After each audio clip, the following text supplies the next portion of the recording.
Ayun po, good morning po sa ating lahat. Ano po yan? Panibagong araw, panibagong vlog po. Yan, pagkalusong pa lang po natin ng bukid. Ito po ay bihira lang po natin ma-vlog. Ay ganito po yung ating ginagawa po. Unang-una, mag-uula po tayo ng kabayo. Tapos papakain ng mga alagain. Opo. Saka pa lang po tayo lulusong sa garden. Oh, yan. Naay po. Diretso na po tayo. Ito pong sipula, dito po natin madalas itali sa pantay. Sa kung gabi po. Basta po, ang kailangan niya, yung may malulugmukan. Opo. Yan, sa gabi. Ay, dadalan kita sa labak. 10 days. Ha. May kumpay po naman yan. Araw-araw po ay may kumpay. Yan po ay simulat sa pulong dinala dito. Hindi pa po yan napapunta sa kabila. Opo, para po mas umalwan doon ang gawa ng aking ama. Oh, yan. Kaya sa akin dito na muna siya. Han!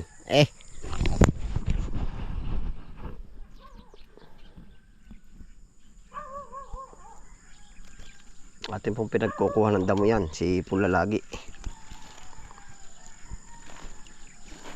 Dadalhin po natin sa pinakalabas, sa labak po ng irrigation. Doon po makapalang damo.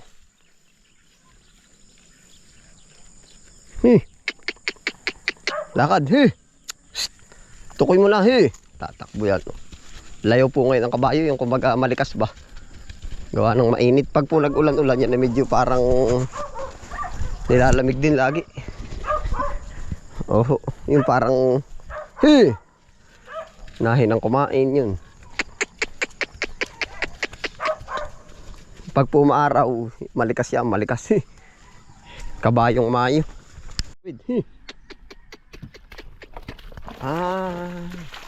Dini. Lalim. Baka pulantakan na yung punla, kaya aking hihilahin. Oh. Bilis din po lubago ng punla. Sige, han. Ayan, tibalsik mo naman maglakad.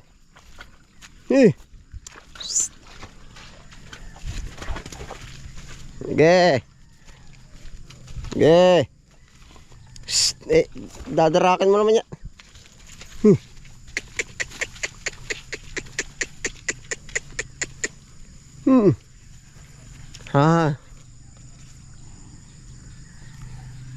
Yan na po yung ating punla.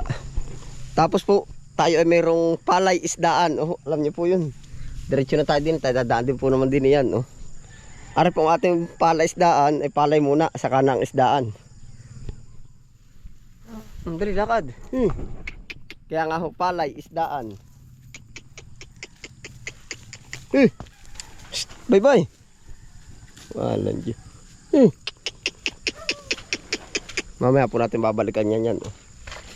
Ginawa na po muna natin punlaan. Diyan ka na naman sa gilid. Guguho na nga yan. Walang Diyo. Ang putik. Oh. Hindi pa tayo bihis. Yan ang maantak ay. Yan, doon pa sa gilid tumapak ay guhuin.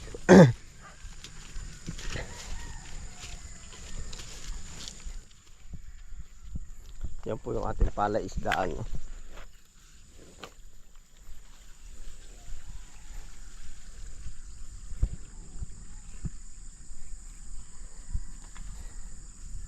Putik.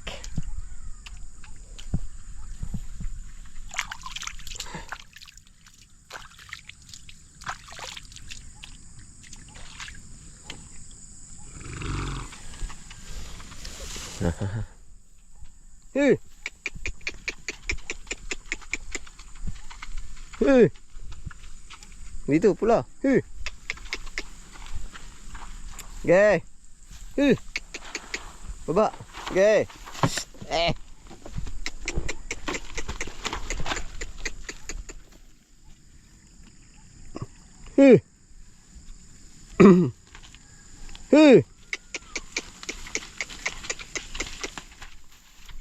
Ari po yung ating kangkungan tubig oh.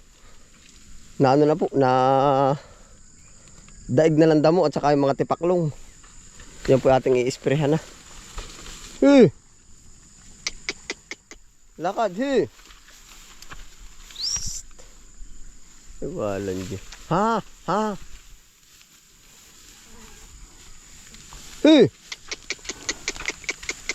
Diretso. Wala.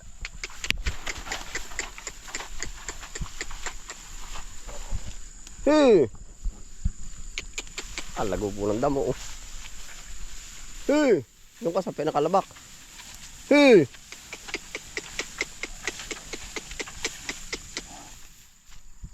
Eh!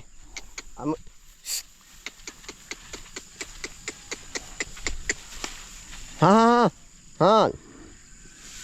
Han! Baba, din eh. Din ka eh. Baba! Eh!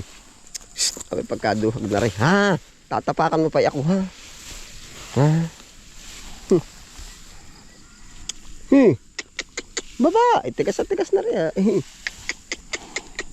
Di eh. Luso! Baba!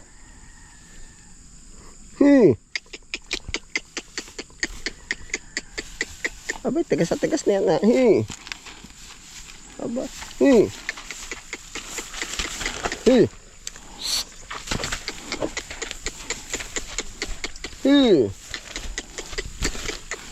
Wala, yata may balsik na naman. Hanggang mukhang putik. Ayos na po yan dyan, oh. Ah!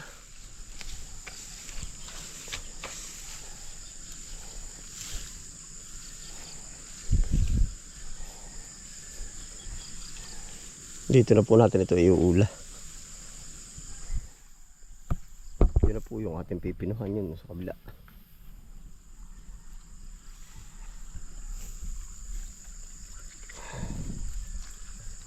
Hose.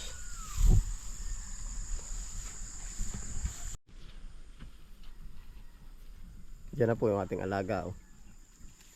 Sukal din. Oh. Ari po ay bala ko noon ay gawin na rin mo ng taniman. Oh. Ay kaso po ay ano, tatamnan ko muna lahat ng bakante bago uli magbukas ng bagong taniman. Oh. Gawa ng kung ito babakantihin ko uli. Tapos hindi pa naman tapos yun ay sayang yung space. Bahala na po kung paano magpatigas ng palayan. Oh. Medyo matagal din po ay pagka yung igagayak natin yung palayan sa garden. Siguro po mga 6 months. Oh, yun kailangan. Pero po pag mainit siguro mga 2 to 3 months pwede na yun magamit. Yan. Hanggang din po. Lago, pakain sa kabayo. Kaya po dito natin siya madalas. Pero hindi po natin ilalagay ng gabi dito. Delikado po, maraming bulsutan. Baka maano yung paa ba sa gabi. Tapos wala siyang malulugmukan. Yan po araw-araw ang ating ginagawa. Araw at gabi. Araw-araw, maga at hapon po. Yan ang ating ginagawa. Kung hindi man po napapabidyo, gawa po na wala akong kapalitan dito ay. Oh. Kung hindi man po napapabidyo na sa umaga nag-uula, sa hapon nag-uula. Sa tanghali po yan kakanlong ko pa rin at gawa ng mainit. Oh. Kakanlong po natin yung ating alagang kabayo. Yan, nung nakaraan din ko po tinali kaya medyo napayupas ari.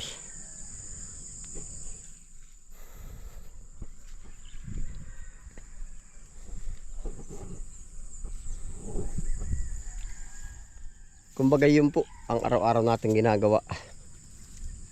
Kaso nga lang, minsan hindi ho naman aring araw-araw na yung i-video natin yung pag-ula pala. Oh. Di kumbaga iba-ibang position. Tapos ang pinakaplano ko, spray nito ng sagad, papatay ng damo. Mataba po ang lupa nito ay papatay ng damo, gagawin na lahat garden niya. Kamukha po nito, ito garden na. Tingnan mo. Yan.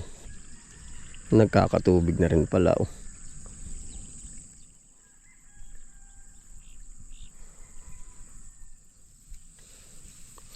Plano ko po ay ano, bago uli magdagdag ng patigasin, ito dapat lahat nakaprepare na. Opo.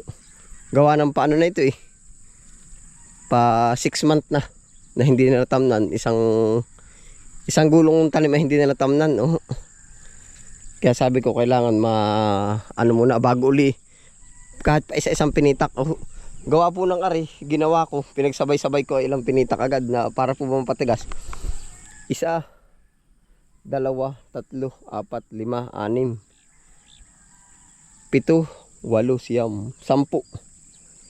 10 pitak po agad ang ginawa ko ng isang taniman para mapatigas. Ay hindi po namin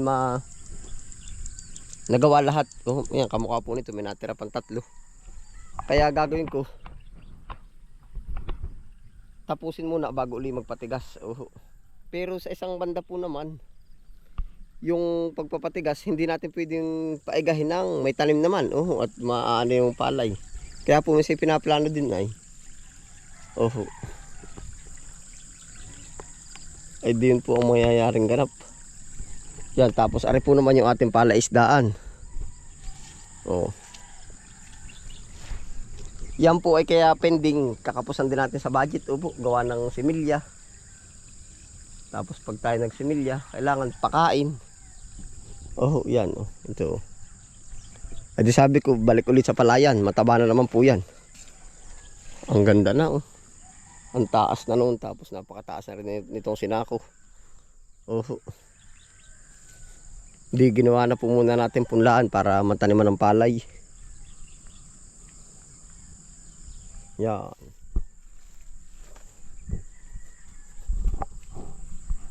Sibol na oh. Bigante plus, hindi ko na rin po naipakita ang ginawa aring ano, tari hapon ko na ginawa eh.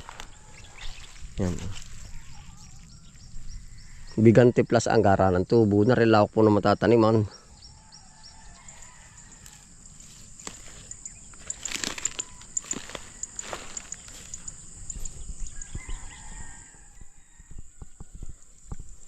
Ari po naman po lang ari para dito. Para po hindi magsabay-sabay yung pagpapasibol ng tanim. Paglilipat tanim mo. Yan.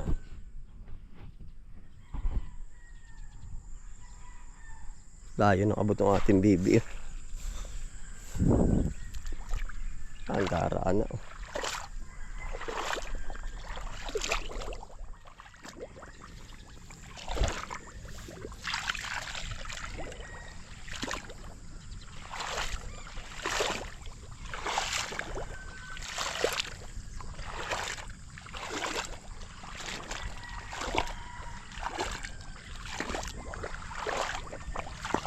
Layo ng abot ng ating bibi. Napunta sa punlaan.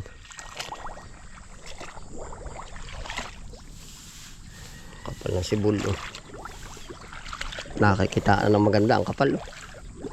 Kakak, kakak. Uy, aba, matututo kang lumipad. Baka kayo mapalipad, mapapunta ka sa uba. Yan po yung maitlog. Baka kalilipad mo yung mapapunta ka sa ano, sa kahanggan. Yan pong ganyang bibi pala pati, hindi kong baga dire-diretso na ano. Yan ganyang bibi pag nakalipad, yan oh. Aba, hindi makalis oh.